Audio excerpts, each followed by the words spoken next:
My dad's new girlfriend was coming over for dinner to meet me for the first time. But when she saw my Hermes bag, her face darkened instantly. She threw down her fork and stormed out. When my dad asked why, she said, "How can someone so young afford such an expensive bag? She must be living off her parents." I laughed. "You're right. We shouldn't live off our parents. Or our children. So I guess I'll cancel my dad's credit card." Let me rewind. That day my dad had called. "Lydia, are you free tonight? Autumn wants to have dinner together." I said yes. After all, it was our first meeting. I even bought her a Chanel bag as a gift. When I arrived, she greeted me with a fake smile. But her eyes, they were locked on my purse. We sat down. I gave her the gift. She opened the box, smiled, and said, "Oh, you shouldn't have. I forgot to bring you anything. I'll make it up to you later." I smiled politely. I didn't care about gifts, as long as my dad was happy. But soon after, her mood shifted. She shoved the Chanel bag back into the box and dropped it on the floor. I asked, "Aunt Autumn, don't you like it?" She snapped, "This bag isn't even a tenth of what yours costs. Are you looking down on me?" My dad tried to calm her. "It's the thought that counts." But she wouldn't stop. If she really respected me, she'd have bought me a Hermes too. And why is she carrying one anyway? She's spoiled. Who would want to marry her? I slammed my chopsticks down. "If you don't like the bag, I'll take it back." And no, my dad didn't buy this for me. She scoffed. "Then how did you afford it?" I smiled. "Since you said we shouldn't live off our parents, I'll cancel my dad's credit card." She froze. My dad sighed. "She manages my money. The card's hers." Autumn's face twisted. She tried to backpedal. "Lydia, I actually love the bag." I pulled it from her hands. "Well, I don't want to give it to you anymore." I left. The next day, my dad showed up at my office. "Autumn cried after you left," he said. "She was just upset. She's afraid of being poor." I felt bad. My dad finally found someone he liked after all these years. So I agreed to give her another chance. Dinner the next night. But when I got there, it wasn't just my dad and Autumn. There was a man, chubby, greasy, stuffing his face. Autumn smiled. "Lydia, this is my nephew. He's single too. Maybe you two can get to know each other." The man wiped his mouth, extended his hand. "Hi, I'm Greg. You've got a great figure." I looked at my dad. He avoided my gaze. It hit me. This wasn't dinner. It was a setup. A blind date ambush. I stood up. "I'm not here to be married off. I'm leaving." Autumn ran to block me. "How can you be so rude?" Greg chimed in, annoyed.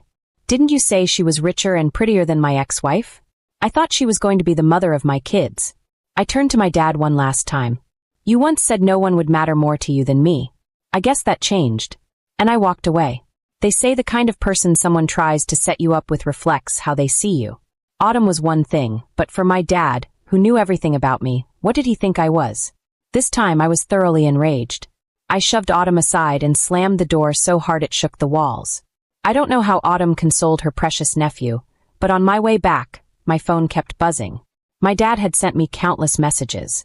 Only when I got back to my apartment did I have time to skim through them. The gist was that he was doing this for my own good, and that my behavior today was extremely disrespectful to my elders. He concluded by subtly suggesting he wanted me to return the money I had been managing for him all these years. I had chosen a very good investment product for my dad, which would mature in a year. The fact that he was now urgently asking me for money, I didn't need to guess whose idea that was. I couldn't be bothered to explain. I directly transferred him the original $150,000 plus $32,000 in interest. The money was received quickly, in less than 2 seconds. It seemed they had been waiting by the phone. Still not satisfied, I sent my dad another message. "I've returned your money. From now on, live your own life. Don't contact me unless it's really important." Soon after, I received his reply. "Okay." I fell back in exasperation. The next day, I immediately notified the bank to lock the credit card I had given my dad. The bank informed me that I needed to pay off last month's expenses and that they had sent the records to my email. Busy with work, I hastily agreed. When I finally had time to check, I opened the email with the expense records and was so shocked that I called the bank again to verify their authenticity. In 1 month, my dad had charged $176,000 on that credit card. The expenses were all over the place, from large home appliances like refrigerators, TVs, and washing machines to underwear and even adult products. I took a sharp breath and, after some thought, sent the bill to my dad. This time, I received a call from him. Why are you pulling up statements out of the blue? He asked, sounding irritated. Not only do you disrespect your elders now, but you're also invading people's privacy? I was truly flabbergasted.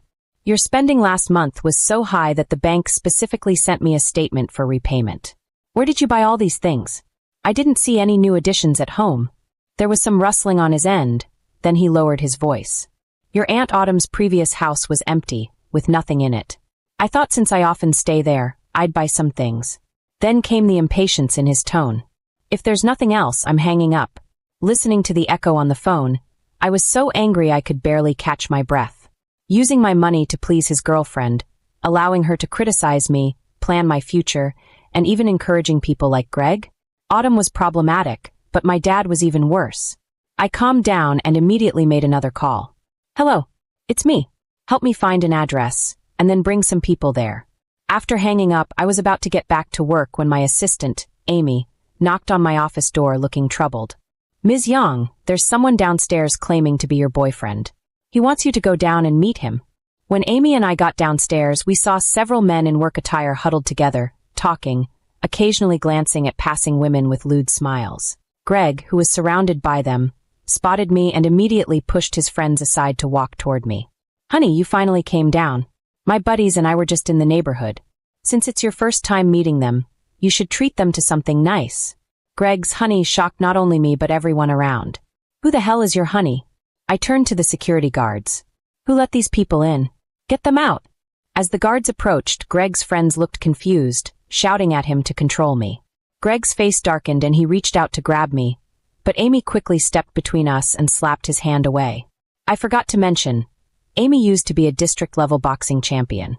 This slap was no joke. Greg rubbed the spot where he'd been hit, eyes filled with resentment. Aunt was right. Women like you need to be taught a lesson in bed to behave. We've eaten at the same table. How are we not a couple? I looked at Greg in disbelief. No need for that. Next time we eat at the same table, I'll be looking at your memorial tablet. It took Greg a few seconds to realize I was cursing him. By then, the guards were dragging him away. The head of security came over apologetically. I'm sorry, Ms. Young. He showed us a photo of you two together, so I thought. What photo? I asked, stunned. The guards reacted quickly, jostling Greg. A photo fell out. Amy picked it up. It showed Greg in an intimate pose with a woman who looked like me. But the image had clearly been photoshopped.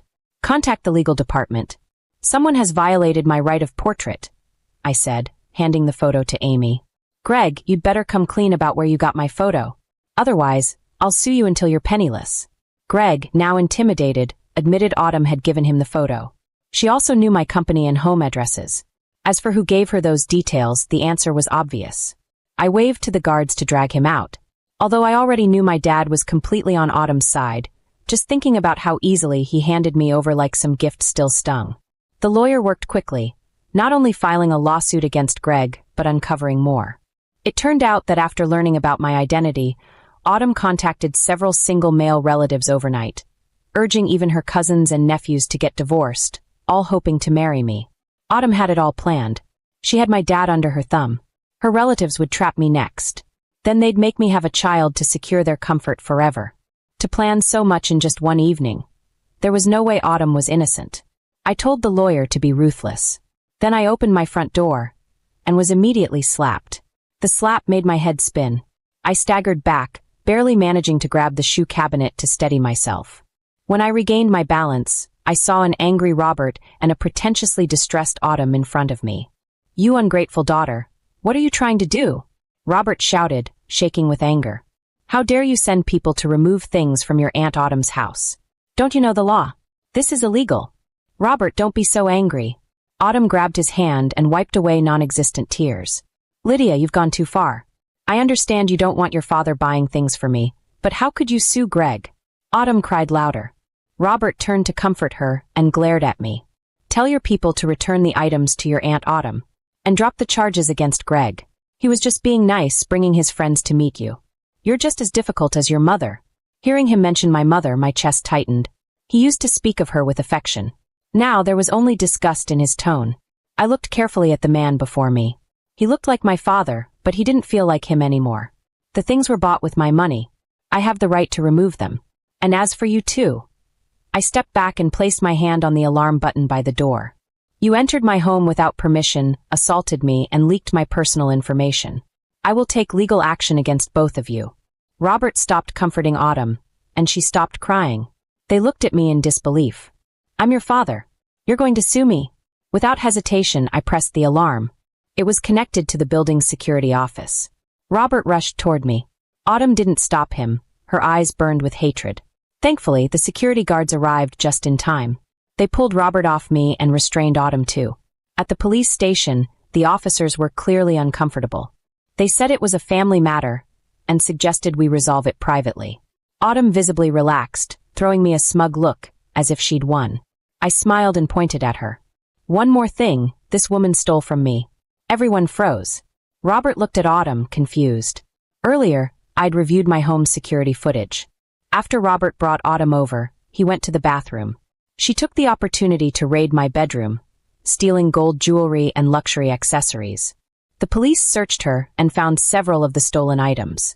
With the video as evidence, she couldn't deny it. She looked to Robert for help. Robert, please. I scoffed as I signed the police report. This is your amazing girlfriend. I left the rest to the police. When I got home, I changed the locks and told security not to let my dad in anymore. I had lost all faith in Robert.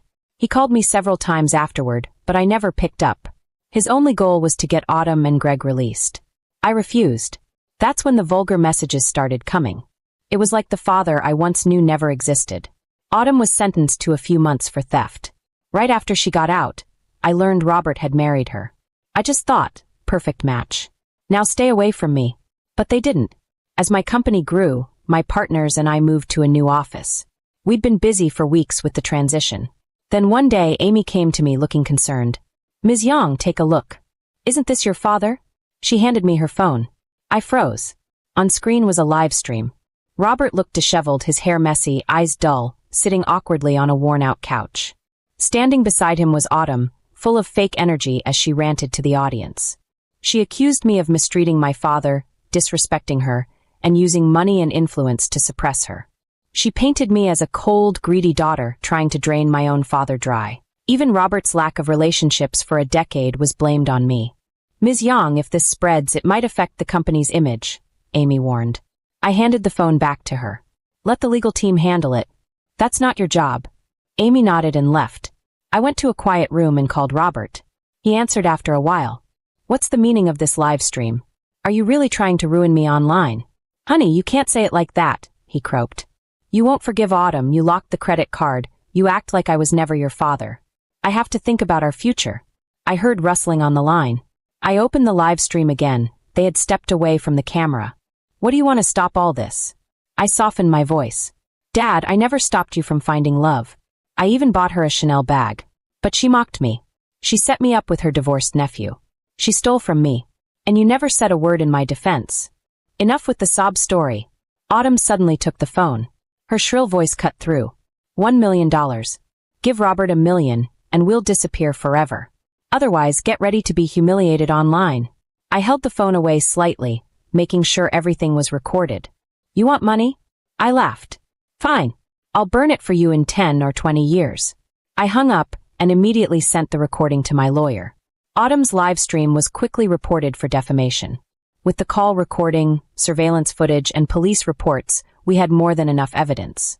Her live streaming career ended overnight. Not a drop of their dirt stuck to me. And thanks to some helpful netizens, new dirt on them was just beginning to surface. Robert had once told me that Autumn's husband died shortly after they got married. Since then, she had remained a widow, alone just like him, because she hadn't met the right person. Only after meeting Robert did she truly understand what love was. Or so she claimed. A few sweet words had Robert completely fooled. To prove the sincerity of his love, he married Autumn as soon as she got out of jail, claiming it was to make up for her suffering. He handed over all his savings and even added her name to the deed of his house. But after a few live streams, her past was quickly exposed by online sleuths. It turned out Autumn wasn't the loyal widow Robert believed her to be. In reality, she had been married several times. Starting from age 23, she targeted older men with children and financial stability. She fabricated her background, gained their trust, and then began demanding money under various excuses. Once there was nothing left to exploit, or when the children started questioning her behavior, she would reveal her true colors, threatening them into divorce. And each time, she walked away with a generous payout. Robert was her 7th husband. Based on the timeline, Autumn only divorced her previous husband after having been in contact with Robert for 6 months. Even after the divorce, her ex couldn't let her go and allegedly attempted suicide by drinking poison. I hesitated on whether to tell Robert everything I'd discovered. But my lawyer reminded me, Ms. Yang, Autumn's behavior fits the pattern of marriage fraud. She might be part of an organized group. I nodded. All right, have someone watch her. I want to know who she's meeting. After marrying Robert, Autumn completely dropped her facade. She no longer cooked or made soups for him. According to the housekeeper I had hired, the couple argued constantly. It seemed their perfect match in hell was already falling apart. Autumn started going out frequently, always to the same 3-star hotel. She'd stay for a few hours, then leave looking refreshed. My people discovered the man booking the rooms. In his 30s, greasy-faced, and clearly more than just a friend. Since I already had front-row seats to this drama, I figured it was time Robert did too. When I got word Autumn was heading to the hotel again, I went to Robert's house. You're saying you're willing to give me money? He asked skeptically. I nodded, then added, but I'll only give the money to you directly. If you don't believe me, we can go meet a lawyer right now. I'll have them draft the agreement and transfer the money afterward. I sighed, looking sincere. No matter what, you're still my dad. Even if you don't acknowledge me anymore because of that woman, like you said, I can't ignore our bond. Robert frowned, thinking for a long moment. When he looked up, his tone had softened. All right, I'll go with you. I just hope you'll stop misunderstanding your Aunt Autumn. She may not be perfect, but she loves me. She even cools down my tea before handing it to me. I nodded politely, trying to keep things moving so we wouldn't miss the show. As we parked near the hotel, my phone buzzed. The lawyer is already in the lobby, I said quickly. Robert hesitated but followed me inside. The moment we stepped in, the elevator opened, and several police officers were escorting a man and woman out. Robert gasped behind me. Autumn! Autumn, head lowered, looked up in shock when she heard his voice. Their eyes met. I turned to someone nearby. Excuse me, what happened? Prostitution bust, the bystander replied, shaking his head. At their age, still sneaking around like that. If I were her husband, I'd jump off a building tonight. As soon as the words were spoken, I heard a dull thud behind me. Robert had collapsed in shock. Robert's rage landed him straight in the ICU. During treatment, the doctors discovered traces of a chronic toxin in his system, one that could lead to cerebral palsy with long-term exposure. The timing of the poisoning matched exactly with when Robert began living with Autumn. At the police station, Autumn frantically tried to explain her relationship with the man she was caught with. But my lawyer had already gathered evidence of her marriage fraud and contacted several ex-husband's family members willing to testify. Following those leads, the police uncovered a full marriage fraud ring, with Autumn as one of its core members. When I reported the poisoning, the housekeeper found the source hidden in Autumn's luggage. That was the final nail in the coffin. Autumn was done for. The day Robert regained consciousness, the doctor informed me he'd suffered a stroke. His speech was gone, he could only produce guttural ah sounds. I sat beside him for a while, then calmly told him everything. Autumn's arrest, her criminal past, the truth behind her lies. Robert responded with louder, more frantic ah sounds. I picked up the remote and switched the TV channel. A news report on marriage fraud filled the screen. The camera zoomed in on Autumn's face. Robert, I said gently, you'll be staying in this hospital room from now on. Don't worry, I'm your daughter. I won't abandon you. I patted his shoulder with a smile. It's okay. Watch the news more. It's the only way you'll get to see your true love again. Robert began to panic. Ah! ing louder and more violently, but I walked out smiling. Maybe Robert truly longed for love. Maybe that's why he was so easily fooled by Autumn. But I wasn't fooled. Because a real father, no matter how much he loves someone, would never let that person repeatedly scheme against his own daughter while he just stands there and watches. My love for Robert died with every slap, every betrayal, every time he chose her over me. I don't regret any of it.